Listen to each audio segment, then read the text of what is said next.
ये कहानी है एक औरत की, एक माँ की, जिसने प्यार भी किया, त्याग भी किया और जिसने समाज के बनाए हर नियम को तोड़कर अपने बच्चे के लिए जीना सीखा।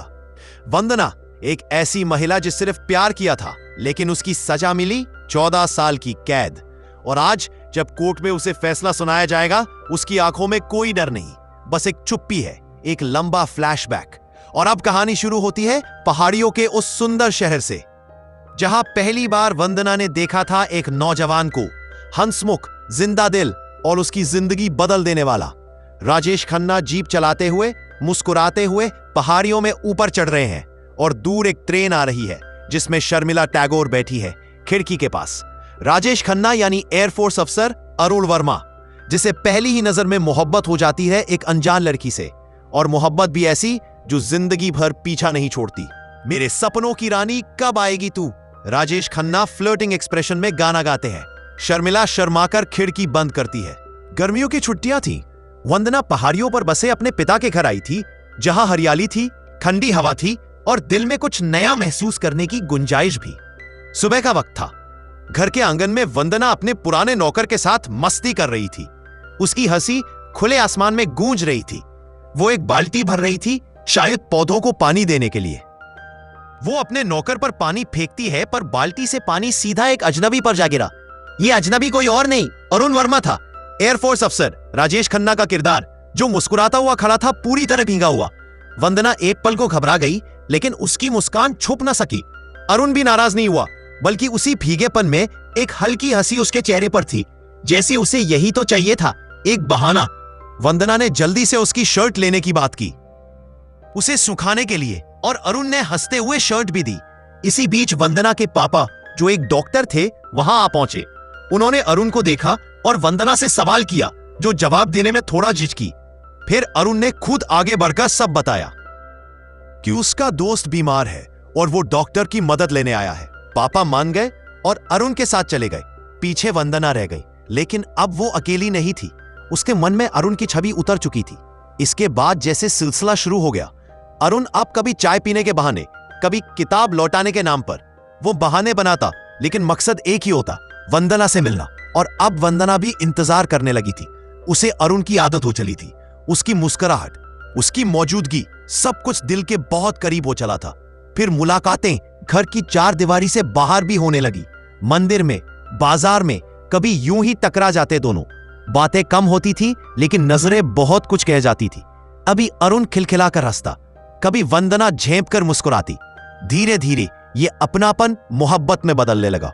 वो नजदीकियां अब नजरें झुका नहीं पा रही थी। एक दिन अरुण ने वंदना के पापा से बात करने का फैसला किया। सच्चे दिल से अपनी बात रखी।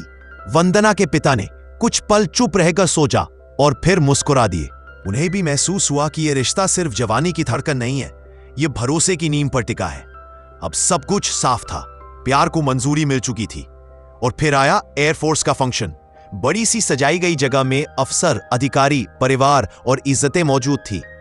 अरुण ने वंदना और उसके पिता को वहां बुलाया था। जब वो मंच पर पहुंचा तो पूरे आत्मविश्वास से सबके सामने वंदना का नाम लिया और ये ऐलान कर दिया कि वो उसकी जीवन साथी बनने जा रही है। तालियां बजी। वंदना की नजरें झुक गईं, लेकिन उसके दिल में इज्जत और प्रेम की वो ऊंचाई थी जो किसी शादी के मंडप से कम नहीं थी। लेकिन शाम की उस रोशनी में जो मुस्काने खिले थे, उन्हें आने वाली रात छीन लेने वाली थी, क्योंकि किस्मत अब दस्तक देने वाली थी, एक ऐसी करवट लेकर जो प्यार की कहानी को संघर्ष की दास्तान में बदल देगी। पहाड़ों की वादियां अपनी खूबसूरती से मुस्कुरा रही थी। फिजाओं में फूलों की खुशबू थी और हवाओं में एक मीठा सा संगीत। वहीं कहीं इन खूबसूरत पलों के बीच वंदना और अरुण मिलते हैं। अब उनकी मुलाकातों में सिर्फ संकोच नहीं, अपनापन दिया। हसीन पहाड़ियों में वो एक साथ बैठे थे और तभी बजता है वो सदाबहार गीत, कोरा कागज था ये मन मेरा। जैसे वंदना के दिल में अरुण की मोहब्बत रंग भर रही हो। अरुण और वंदना दोनों एक दूसरे को 7 जन्मों तक साथ निभाने का वादा करते हैं, बिना किसी शर्त, बिना किसी समाज की परवाह के। वंदना अरुण से कहती है, एक बार मुझे प्लेन में बैठा दो, मैं तुम्हारे साथ उड़ना चाहती हूं। अरुण उसकी ये मासूम ख्वाहिश पूरी करता है। वो उसे प्लेन में बिठाता है और दोनों बादलों से ऊपर निकल जाते हैं। नीचे पहाड़, नदियां और आसमान में सिर्फ उनकी मुस्कानें। फिर आती है एक और हसीन सुबह। वो दोनों एक शांत शिव मंदिर में जाते हैं। ना कोई बाराती, ना कोई शोर, ना कोई समाज, बस मंदिर की घंटियां, शिवलिंग और दो सच्चे दिल। वहीं अरुण और वंदना 7 फेरे लेते हैं। मन ही मन एक दूसरे को जीवन साथी मान लेते हैं। अब ना कोई डर बचा था, ना कोई झिझक। अब वो साथ थे पूरी तरह, पूरी आत्मा से। एक दिन उसी रात 2 जिस्म नहीं, 2 आत्माएं एक हो गई। फिर कुछ दिनों बाद अरुण कहता है, मुझे 2-3 दिन के लिए कमांड पोस्टिंग पर जाना पड़ेगा। वंदना उदास हो जाती है, लेकिन वो समझती है ये उसका फर्ज है। अरुण वादा करता है, मैं जल्दी लौटूंगा। वंदना घर में अकेली रह जाती है, पर मन में उम्मीद है। वो बेसाख्ता गुनगुनाने लगती है। उसकी चाल में नृत्य है और आंखों में अरुण की तस्वीर। लेकिन तभी दरवाजा खटखटाता है। अरुण का दोस्त आता है। चेहरा गंभीर है। वो कहता है, अरुण का प्लेन क्रैश हो गया है। वो बहुत घायल है, अस्पताल में है, तुम्हें बार बार पुकार रहा है। वंदना जैसे होश खो बैठती है। वो और उसके पिता दौड़ते हैं, भागते हैं अस्पताल की ओर। वहां अरुण टूटी हड्डियां, जले शरीर और धुंधली आंखों से वंदना को देखता है। कांपते होठों से बस एक आखिरी बात कहता है, वंदना, हमारे बच्चे को बड़ा करना, उसे भी मेरी तरह पायलट बनाना, मेरा सपना जीना। और वो पल, वो आंखें बंद हो जाती हैं। अरुण अब हमेशा के लिए चला जाता है। वंदना के हाथ से सब कुछ फिसल गया था। घर लौटते हुए उसका चेहरा सूना था, आंखें सूखी थी, पर अंदर आंसुओं का समुंदर मचल रहा था। घर पर वंदना अपने पिता से कहती है, मैं और अरुण मंदिर में शादी कर चुके हैं और अब मैं मां बनने वाली हूं। पिता स्तब्ध रह जाते हैं। वो कहते हैं, समाज ये शादी नहीं मानेगा, लोग उंगली उठाएंगे। लेकिन वंदना अब टूटने वाली नहीं थी। मैं किसी के डर से अपने अरुण की आखिरी निशानी को नहीं छोड़ सकती। चाहे जो हो, मैं इस बच्चे को जन्म दूंगी। पिता समझते हैं बेटी का दर्द। वो शहर छोड़ने का फैसला करते हैं। कुछ समय बाद वे अरुण के चाचा चाची के पास जाते हैं, मदद की आस में, लेकिन वहां से भी ठुकरा दिए जाते हैं। बिना शादी के बच्चे वाली औरत को हम नहीं अपनाते। अब वंदना और उसका बूढ़ा पिता दर बदर थे। समय बीतता है और एक दिन वंदना के पिता की भी मौत हो जाती है। अब वंदना पूरी तरह अकेली रह जाती है। अस्पताल का एक कमरा, जहां वंदना दर्द में है, पीड़ा में है, पर उसी दर्द में एक नई जिंदगी जन्म लेती है। एक बेटा, उसका और अरुण। लेकिन वंदना जानती थी, समाज इस मासूम को चैन से जीने नहीं देगा। वो आंसुओं के साथ मजबूरी में इसे पास के अनाथालय में छोड़ आती है। पर मां का दिल कहां चैन लेता है। अगली ही सुबह दौड़ती है वापस, लेकिन देर हो चुकी थी। बच्चा किसी और को गोद दे दिया गया था। वो आदमी अमीर था, सुलझा हुआ था। वंदना ने जब सच्चाई बताई, वो चौंका, पर उसकी आंखों में वंदना के लिए इज्जत थी। वो बोला, तुम इस दुनिया में अकेली हो, लेकिन मां हो। अगर चाहो तो मेरे घर पर आया बनकर रहो, मेरे बेटे की देखभाल करो, तुम ही उसकी असली मां बनो। वंदना मान जाती है और अब वो उस घर में बतौर आया रहने लगती है, अपने ही बेटे की परछाई बनकर। उसे हर दिन नहलाती है, सुलाती है, कहानियां सुनाती है। और फिर बजता है एक अमर गीत, मेरा चंदा है तू, मेरा सूरज है तू। वो बच्चा अब उसका जीवन है। उसका नाम रखा जाता है सूरज। और सूरज अब धीरे धीरे बड़ा होने लगता है, बिना जाने कि उसकी मां उसके बिल्कुल पास है, उसकी परछाई बनकर। समय बीत चुका है। वो छोटा सा सूरज अब बड़ा हो रहा है और वंदना अब भी राम बाबू का घर अब उसका ठिकाना है। वहीं सूरज पल रहा है, पढ़ रहा है, बढ़ रहा है। लेकिन किस्मत ने अब एक और तूफान भेजा है। राम बाबू का साला आता है। उसका साला एक घटिया, नीच और लालची इंसान, जिसकी नजरों में कोई मर्यादा नहीं, कोई इज्जत नहीं। जैसे ही वो वंदना को देखता है, उसकी निगाहों में गंदगी तैरने लगती है। वो बात बात में वंदना के करीब आने की कोशिश करता है और वंदना हर बार नजरें झुकाकर निकल जाती है, लेकिन डरने नहीं देती खुद को। एक दिन घर पर कोई नहीं होता। वो साला घर में अकेला होता है और उस मौके का फायदा उठाकर वंदना पर हमला कर देता है। वंदना चीखती है, छटपटाती है, लेकिन तभी दरवाजा खुलता है। सूरज आता है। उसके हाथ में एक चाकू है, उसके अंदर आग है, अपनी मां के लिए। वो एक पल की भी देर नहीं करता और चाकू सीधे उस हैवान पर चला देता है। एक झटका और राम बाबू का साला जमीन पर गिर जाता है, हमेशा के लिए। तभी वंदना चाकू पकड़ लेती है। वो सूरज की आंखों में देखती है, डर, घबराहट, मासूमियत। और वो कहती है, सूरज अब एक शब्द नहीं बोलेगा, तूने कुछ नहीं किया है। वो चाकू अपने हैंड, और पुलिस आने पर सब अपने सिर ले लेती है।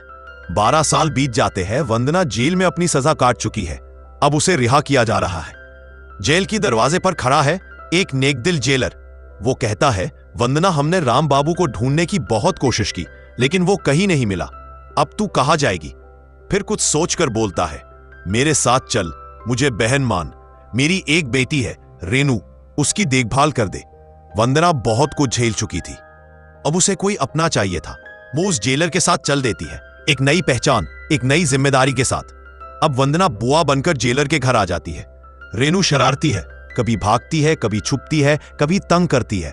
पर जब जेलर कहता है, रेनू ये तेरी बुआ है, आज से तू इसे मां जैसा सम्मान देगी, तो रेनू धीरे से उसके पैरों को छूती है। वंदना की आंखें भर आती है। एक दिन रेनू कहती है, बुआ, मैं अपनी एक सहेली से मिलने जा रही हूं। वंदना उसे टोकती है, सहेली या कोई और? रेनू मुस्कुरा जाती है, हां बुआ, मैं एक लड़के से प्यार करती हूं और आज वो एयरपोर्ट से लौट रहा है। आप भी साथ चलिए, देखिए तो सही वो कैसा है। और फिर एयरपोर्ट का वो दृश्य। वंदना और रेनू एयरपोर्ट पहुंचती है और तभी दरवाजे से उतरता है एक जवान, ऊंचा कद, वर्दी में, तेज चाल और चेहरा बिल्कुल अरुण जैसा। वंदना वही ठिठक जाती है, उसकी सांसें जैसे थम जाती है। ये कोई और नहीं, सूरज है, उसका अपना बेटा, उसकी जान। उसके चेहरे पर वही मासूमियत, वही मुस्कान, उसकी चाल में अरुण की झलक। वंदना की आंखों से आंसू बहने लगते हैं। उसे समझने में एक पल भी नहीं लगता, ये मेरा सूरज है, मेरा ही खून। रेनू और सूरज उससे बात करते हैं, हंसते हैं, मिलते हैं, पर वंदना की नजरें बस एक जगह टिकी है, अपने बेटे पर। वो बेटे के सामने खड़ी है, पर बता नहीं सकती कि वो उसकी मां है, बस देखती रहती है। एयरपोर्ट से लौटने के बाद रेनू, वंदना और सूरज तीनों अब एक ही घर में। रेनू के पिता जो जेलर है, वो सूरज को देखते ही उसे पसंद कर लेते हैं। बेटी की जिंदगी किसी बहादुर और अच्छे इंसान के हाथ में देनी चाहिए, और वो इजाजत दे देते हैं सूरज और रेनू के रिश्ते को। वंदना एक कोने से ये सब देखती है। उसकी आंखों में गर्व है, खुशी है, लेकिन साथ ही एक टीस भी। वो अपने ही बेटे की मां है, पर बेटे को यह नहीं बता सकती। फिर एक दिन आता है जब सूरज को युद्ध पर जाना होता है। घर में सन्नाटा है। रेनू उदास है, लेकिन सूरज मुस्कुराता है। ड्यूटी सबसे ऊपर है, सूरज कहता है। वंदना जानती है ये जुदाई कैसी होती है। वो एक बार पहले भी ऐसा कर चुकी है, अरुण को विदा करके। पर इस बार वो आंसू छुपाकर मुस्कुराती है, अपने बेटे को हिम्मत देती है। और फिर वही भयानक खबर। समाचार आता है, एक एयरफोर्स प्लेन क्रैश हो गया है। पायलट की हालत अज्ञात है। घर में मातंग जैसा माहौल। रेनू जमीन पर बैठकर रो रही है। वंदना छत की ओर देखती है, आंखें बंद करके हाथ जोड़ती है, हे भगवान, इस बार मेरी गोद फिर से सूनी मत करना, एक बार और मत छीनना मुझसे मेरा सूरज। तभी खबर आती है, सूरज जिंदा है, बस कुछ खरोंचें आई हैं, बाकी सब ठीक है। सब लोग अस्पताल की ओर भागते हैं। वहां वंदना के चेहरे पर एक शांति है, जैसे कोई तपस्विनी को उसका फल मिला हो। अस्पताल में एक और शख्स आता है। वो और कोई नहीं, वो औरत है जिसने सूरज को गोद लिया था। वो वंदना को देखकर हैरान रह जाती है। धीरे से उसके पास जाती है और कहती है, मेरे पति ने मरने से पहले मुझे सब बता दिया था। सूरज तुम्हारा बेटा है और तुमने किसी का खून नहीं किया था। वो गलती से सूरज के हाथों हुआ था, माफ कर दो मुझे। आओ अब सूरज को सच्चाई बता देते हैं। वंदना की आंखें नम है, लेकिन वो मुस्कुराकर मना कर देती है, नहीं बहन, तुम्हारा बेटा तुम्हें ही कहे, मैं तो बस उसकी परछाई थी। उसकी सफलता ही मेरी सबसे बड़ी पहचान है। लेकिन किस्मत को कुछ और मंजूर था। एक दिन सूरज को अपने कमरे में एक पुराना बक्सा मिलता है। उसे खोलते ही कुछ तस्वीरें हाथ लगती हैं, अरुण और वंदना की तस्वीरें, साथ में एक पुराना लव लेटर। सूरज की आंखें भर आती है, हर टुकड़ा जुड़ने लगता है। अब उसे समझ आता है कि वंदना कौन है। वो कोई और नहीं, उसकी अपनी मां है। बस सूरज कुछ नहीं कहता, वो किसी फैसला के पास नहीं घुसता। वो एयरफोर्स के एक फंक्शन में सबको बुलाता है, रेनू, वंदना और वो महिला जिसने उसे पाला, सब। यह एक ब्रेवरी अवार्ड सेरेमनी होती है, जहां सूरज को वीरता पुरस्कार मिलने वाला है। हर इंसान की सफलता के पीछे कोई होता है, किसी की मां, किसी की परछाई। मेरी मां भी मेरे साथ थी, लेकिन चुपचाप, हर मोड़ पर, हर तकलीफ में, हर खुशी में। आज मैं ये पुरस्कार किसी और के हाथ से नहीं, अपनी असली मां वंदना जी के हाथों लेना चाहता हूं। सब चौंक जाते हैं। वंदना स्तब्ध खड़ी रह जाती है। हाँ माँ, मुझे सब पता चल गया है और मुझे गर्व है कि मैं तुम्हारा बेटा हूँ। वंदना मंच पर आती है।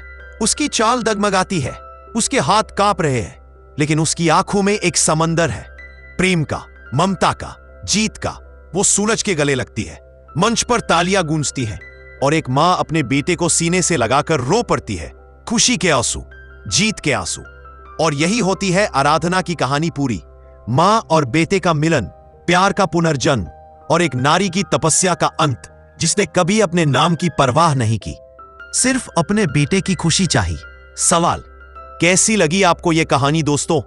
अगर यह कहानी आपके दिल तक पहुंची तो इस त्याग, प्रेम और ममता की दास्तान को जरूर शेयर कीजिए। मां सिर्फ जन्म नहीं देती, वो खुद को मिटाकर भी बेटे को ऊंचा उठाती है।